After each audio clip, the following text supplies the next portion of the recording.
यानी जोहार यात्रा जो है ये झूठ यात्रा है, लॉलीपॉप यात्रा है, ये झुनझुना यात्रा है। प्रधानमंत्री नरेंद्र मोदी के सामने नारा दे दिया है, सारना धर्म कोड दो, आदिवासियों का वोट लो। रंगबुरु और पारसनाथ पहाड़ पर पहला अधिकार हम आदिवासियों का है। दिसोम गुरु मतलब शिबू सोरेन, इसने 40-50 साल से राजनीति किया, सबसे ज्यादा आदिवासी का वोट लिया, आदिवासी का प्यार भी लिया, लेकिन आदिवासी को सबसे ज्यादा ठगा है। देखिए, पारसनाथ पहाड़ का जो विवाद अभी खड़ा हुआ है, पारसनाथ पहाड़ हम भारत के आदिवासियों का ईश्वर है, उसको हम लोग मारंग गुरु कहते हैं। तो कल 17 जनवरी को 5 प्रदेश के लगभग 50 जिले मुख्यालय में मारंग गुरु बचाओ धरना प्रदर्शन किया गया और भारत के महामहिम राष्ट्रपति को ज्ञापन पत्र भेजा गया। और कल ही 17 जनवरी को जमशेदपुर से हमने मारंग गुरु बचाओ भारत यात्रा शुरू किया है और कल जमशेदपुर में धरना प्रदर्शन भी हुआ। आज हम रांची हैं। कल 19 जनवरी को रामगढ़ जिले में कार्यक्रम है, 20 जनवरी को हजारीबाग जिले में, 21 जनवरी को जामताड़ा जिले में, 22 जनवरी को दुमका में, 23 जनवरी को गोड्डा जिले में, उसके बाद 25 जनवरी को पुरुलिया, 26 जनवरी को बांकुड़ा और 31 जनवरी को चाईबासा में ये कार्यक्रम होगा। तो 5 प्रदेश झारखंड, बंगाल, बिहार, उड़ीसा, आसाम के विभिन्न जिलों में ये जो हमारा ईश्वर है मारंग गुरु और पारसनाथ पहाड़ पर पहला अधिकार हम आदिवासियों का है, ये रिकॉर्ड्स ऑफ राइट्स में भी दर्ज है। और 1911 साल में प्रिवी काउंसिल लंदन में जैन वर्सेस संथाल आदिवासियों का मुकदमा या मामला जब आया तो सुप्रीम कोर्ट जो प्रिवी काउंसिल है उसने भी हम आदिवासियों के पक्ष में फैसला दिया है। लेकिन दुर्भाग्य से 5 जनवरी 2023 को झारखंड के मुख्यमंत्री ने लिख के पूरी तरह से आदिवासी के धर्म, आदिवासी के भगवान को दरकिनार करके लिख के दे दिया कि पूरा पारसनाथ पहाड़ जो है ये जैन धर्मावलंबियों का है। तब से ये विवाद उठा और हम लोग आंदोलन के लिए मजबूर हैं। और 10 जनवरी को एक महाजुटान मधुबन पारसनाथ पहाड़ में हुआ और तय किया गया कि जब तक हम उस पहाड़ पर पहला कब्जा, पहला अधिकार आदिवासी नहीं लेंगे, मारंग गुरु को फिर से पुनर्जीवित वहाँ नहीं करेंगे, हम ये पहाड़ जैनियों के हाथ में नहीं जाने देंगे। और हमारा सवाल है भारत सरकार और राज्य सरकारों से भी, अरे आखिर भारत के जो हम आदिवासी हैं, सबसे पुराने वासी हैं, हमको हमारा सरना धर्म कोड दोगे कि नहीं? हमको हमारे आदिवासी भगवानों की मान्यता दोगे कि नहीं?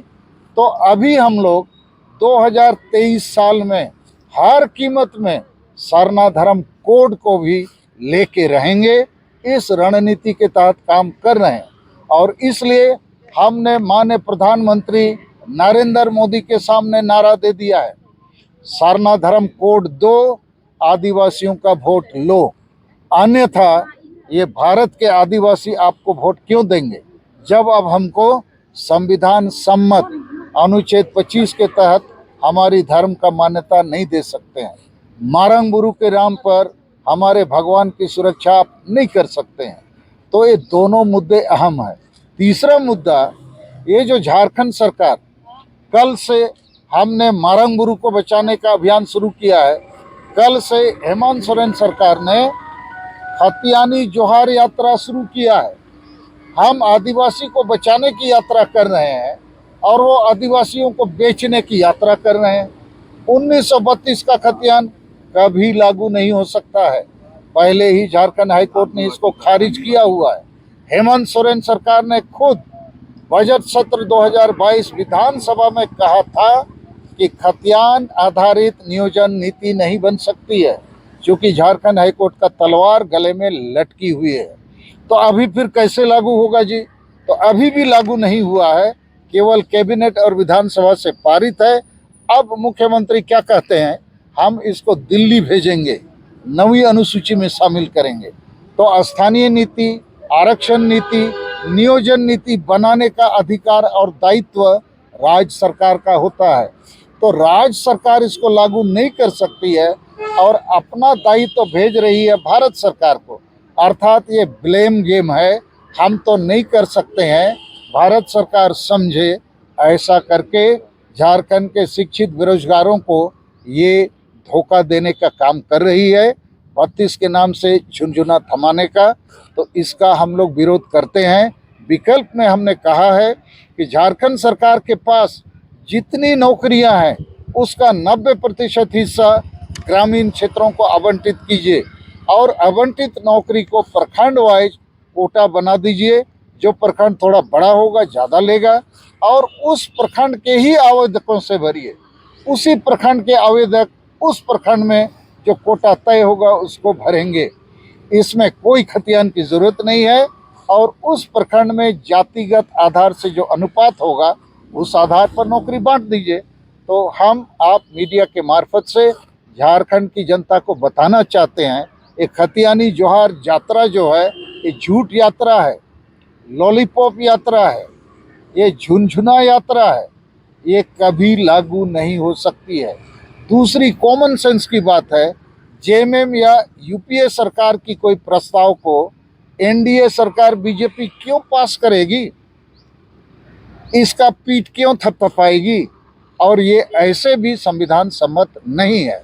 तो ये झूठ यात्रा चल सकता है, क्योंकि हमको लगता है गुरुजी शिबू सोरेन, हेमंत सोरेन और जेएमएम के नेता, लगता है इनको कि झारखंड में सब बेवकूफ़ लोग रहते हैं और सबको बेवकूफ़ बना के बार बार वोट लेके सरकार बनाया जाए और यहाँ भ्रष्टाचार, लूट और झूठ का साम्राज्य को खड़ा किया जाए। अंतिम बात हमारी ये है कि दिसम गुरु और ईसाई गुरु ये दो खतरनाक तत्व हैं जो आदिवासी एकता और आंदोलन को तोड़ने का काम करते हैं। दिसम गुरु मतलब शिबू सोरेन, इसने 40-50 साल से राजनीति किया, सबसे ज़्यादा आदिवासी का वोट लिया, आदिवासी का प्यार भी लिया, लेकिन आदिवासी को सबसे ज़्यादा ठगा है।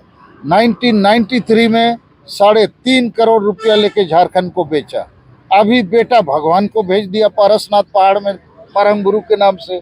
बीच में डोमिसाइल के नाम से बिक्री करना, सीएनटी एसपीटी कानून को खुद तोड़ना, संताली भाषा को ये लोग राजभाषा बनाना ही नहीं चाहते हैं।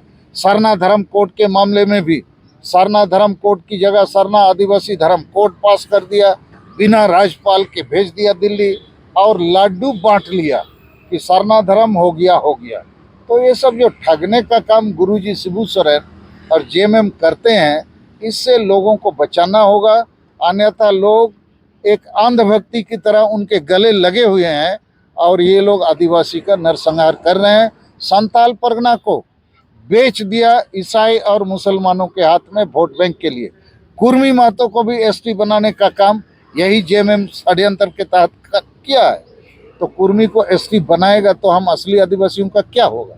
और ईसाई धर्मगुरु का भी वही धंधा है, सब आदिवासी को ही ईसाई बनाता है, बिहारी बंगाली उड़िया को तो बना नहीं सकता है। और ईसाई बना के आदिवासियों को ये लोग गुलाम बना के रखा है। आदिवासियों को असली जो जड़ है उनका भाषा संस्कृति उससे भी काट देता है। और ये लोग केवल आदिवासियत के लिए रैली मीटिंग करते हैं, 2 दिन पहले किया था, लेकिन ईसाइयत के लिए कर सकते हैं, आदिवासियत के लिए नहीं। जैसे कुर्मी महतो आदिवासी बनना चाह रहा है, उसके खिलाफ भी बोलना चाहिए। सीएनटी एसपीटी कानून का पूरा उल्लंघन करके रांची में जितना आदिवासी का जमीन है सब लूट किया, उसके खिलाफ भी आंदोलन करना चाहिए। संताल परगना में आदिवासी महिलाओं का रोज रेप हो रहा है, मर्डर हो रहा है, उसके खिलाफ करना चाहिए। तो वो सब पर ईसाई बने आदिवासी कुछ नहीं बोलते हैं। अन्यथा ईसाई धर्म जो है ये वर्ल्ड पावर है। अमेरिका, ब्रिटेन, फ्रांस, जर्मनी या जितने धनी देश हैं, इटली, सब ईसाई हैं। इनको तो बहुत रुपया पैसा भी आ रहा है, बहुत बुद्धि भी है, स्कूल कॉलेज इंस्टीट्यूशन है, लेकिन आदिवासियों को मिलके बचाएंगे ये इनका सोच विचार नहीं है। आदिवासी को ईसाई बनाओ, बोका बनाओ, गुलाम बना के रखो। तो हम डीलिस्टिंग के भी पक्ष में हैं कि इनको एसटी सूची से हटाया जाए और जितना आदिवासी ईसाई बनाया वापस आ जाओ। हम लोग मिल के झारखंड को बचाएंगे, आदिवासी को बचाएंगे। सरना धर्म को भी बचाएंगे, हमारे ईश्वर को बचाएंगे, हमारी भाषा संस्कृति परंपरा को बचाएंगे। तो इन तमाम मुद्दों को लेकर आदिवासी संगेल अभियान, हम सालखन मुर्मू, हमारे साथ अभी चमरू उरांव जी हैं जो आदिवासी संगेल अभियान के हम लोग के ये जो रांची जोन है उसके सभापति हैं, और बाकी कुछ पदाधिकारी भी हैं। जैसे अभी यहाँ पे ये मार्च में आदिवासी बचाओ महारैली भी होने वाला है, उस पर क्या कहिएगा? अच्छी बात है, हम उसका समर्थन करते हैं, क्योंकि आदिवासी को बचाने के लिए कोई भी उद्यम, कोई भी कार्यक्रम होगा ये सराहनीय है। हम उनको समर्थन करेंगे और सभी आदिवासियों से आग्रह करेंगे ऐसा कोई भी आयोजन होगा हम लोग को साथ देना है, और उनसे भी हम निवेदन करेंगे। हमारा भी उद्देश्य वही है कि सब आदिवासी हम लोग एकजुट हो जाएं और आदिवासी का हासा भाषा, जाति, धर्म, इज्जत, आबादी, रोजगार, चाषबास, प्रकृति, पर्यावरण और संविधान में दिए गए जितने अधिकार हैं हम लोग को मिलजुल कर बचाना है, इसके लिए लड़ना है। अभी आपने कहा कि सरकार के द्वारा पत्र दिया गया था कि सरकार यहाँ आदिवासी नहीं है। अरे ये नाम का आदिवासी है, काम का आदिवासी नहीं है। ये लोग एक प्रकार से झारखंड को बेचने का काम कर रहे हैं, और जितने लोग भ्रष्टाचार में लिप्त हैं, जेल जा रहे हैं या जाने वाले हैं, वो एक भी आदिवासी नहीं, सब वही लोग हैं। तो इन लोग नाम के आदिवासी और बाकी सब बिना आदिवासियों को घेर के लेने देने का धंधा में लिप्त हो गए हैं, भ्रष्टाचार में पूरी तरह डूब चुके हैं। एक प्रकार से इनको नैतिकता के आधार पर पद छोड़ देना चाहिए था। इन लोगों ने आदिवासियों को तो बेचा ही, उनके साथ एक प्रकार से बड़ा धोखा ही किया है। बड़ी उम्मीद थी कि पिता पुत्र 5 बार मुख्यमंत्री बने तो आदिवासियों का भला होगा। हमारा जो बिरसा मुंडा, सिद्धू मुर्मू और महान शहीदों का सपना था अबुआ दिसोम अबुआ राज, ये तो अबुआ दिसोम दिकू राज हो गया। तो इसलिए हम लोग इन पर भरोसा नहीं करते हैं, और इसीलिए हेमंत सोरेन खुद एक आदिवासी है, संताल भी है, वो मारंग गुरु को नहीं जानता है, लेकिन पारसनाथ पहाड़ को नहीं जानता। 2024 के लिए क्रिकेट खेला जा रहा है, उसमें क्या कहेंगे? क्या सरकार फिर आएगी? नहीं, देखिए सरकार तो यहाँ ऐसा है ना कि कोई ना कोई इलेक्शन में कोई तो जीतेगा, लेकिन हम आदिवासियों का दुर्भाग्य है, वो चाहे बीजेपी जीते, कांग्रेस जीते, जेएमएम जीते, आदिवासी का हार निश्चित है। तो इस बार मैं एक नया संदेश आदिवासियों को देना चाहता हूँ कि इस बार समाज को जिताना है, तो पार्टियों को नहीं जिताना है। तो समाज एकजुट हो जाए, अपनी मुद्दों को समझे, सरना धर्म कोड को समझे, अपनी CNT SPT कानून को समझे, अपनी भाषा संस्कृति को समझे, और अपनी आबादी, अपने लोगों की इज्जत, रोजगार को समझे।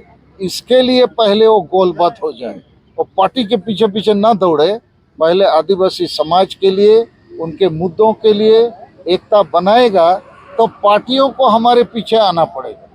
तो उस लाइन पर हम लोग काम करें। क्या माना जाए कि सालखन मुर्मू 2024 का तैयारी कर रहे हैं? भाई देखो, पूरे आदिवासी समाज को तैयारी करना होगा कि 2024 में कोई भी सरकार बने, आदिवासी के मुद्दों की सरकार बने, सरना धर्म कोड वाली सरकार बने, आदिवासी भाषा संस्कृति वाली सरकार बने, जो CNT SPT कानून को लागू कर सके, जो यहाँ के शिक्षित आदिवासी मूलवासियों को रोजगार दे सके, और ये विस्थापन पलायन वाली सरकार नहीं बननी चाहिए। तो हम लोग उस दिशा में कोशिश करेंगे। आपके सवाल के जवाब में मैं यही कह सकता हूँ, इस समय पार्टियों को जिताने का लक्ष्य नहीं, आदिवासी समाज को जिताने का लक्ष्य हमारा सबसे ऊपर रहना चाहिए।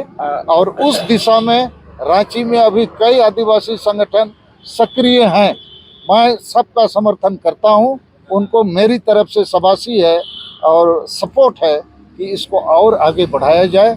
हम तो देखिए 5 प्रदेश, झारखंड, बंगाल, बिहार, उड़ीसा, आसाम में अभी 1 लाख सेंगल सेना, सेंगल माने होता है आग, आप लोग बहुत लोग नहीं समझ पाते हैं, सेंगल को लिख देते हैं सेंगाल, तो सिंगल हो जाता है।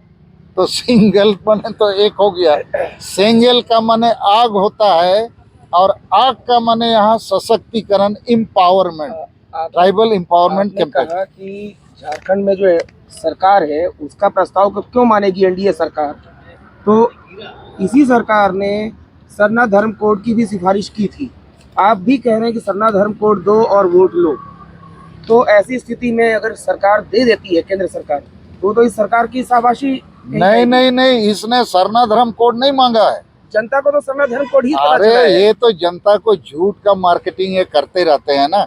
हम लोग बताएंगे ना, रिकॉर्ड में जो है विधानसभा में 11 नवंबर 2020 को पास किया गया सरना आदिवासी धर्म कोड, बिना राज्यपाल के दस्तखत के भेज दिया।